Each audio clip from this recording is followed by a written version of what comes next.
Pinagkalooban ni Singaporean President Tony Tan Keng Yam ng isang state banquet si Pangulong Rodrigo Duterte at ang kanyang delegasyon. Dito ay inihayag ng leader ng Singapore ang pagnanais ng maraming investors na mamuhunan sa Pilipinas. Nagbabalik ang aming kasamang si Rocky Ignacio.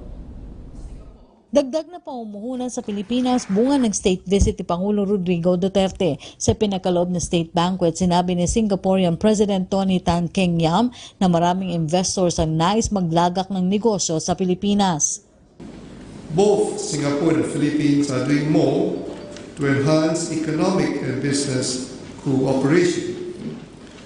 This year, International Enterprise Singapore, i.e. Singapore, assisted a number of Singapore companies from the renewable energy and consumerism sector to secure their first projects in the Philippines. In line with the current administration's priorities for inclusive economic development, i.e. Singapore is also encouraging Singapore companies to venture beyond Metro Manila into cities such as Davao and Cebu.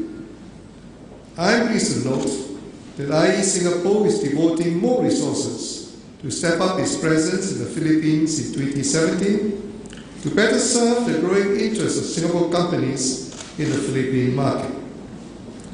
The Philippine-Singapore Business Council, comprising senior executives from both countries, is also a key platform for our business communities to forge stronger ties and explore commercial opportunities.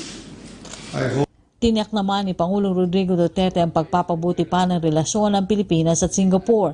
Sinabi ng Pangulo na naging pagkakataon niya na maipakita na mananatiling matibay na magkaibigan ng dalawang bansa. Allow me at the outset to thank Your Excellency for the very warm welcome and exceptional hospitality accorded me and my delegation on this my state visit. I came to Singapore with a singular purpose, to renew and reaffirm the friendship and cooperation between our nations and peoples. Pinasalamatan rin ng Pangulo si President Tan sa pagkilala sa isinusulong na independent foreign policy ng Pilipinas, pati na rin ang kakayahan ng Filipino workers. Ang mahigit 180,000 Pilipino dito ay patunay na magandang relasyon ng Pilipinas at Singapore. To reaffirm respect and independence and the non-interference in the internal affairs of states. We are committed to make the ASEAN region and beyond safe and secure from traditional and emerging transnational threats.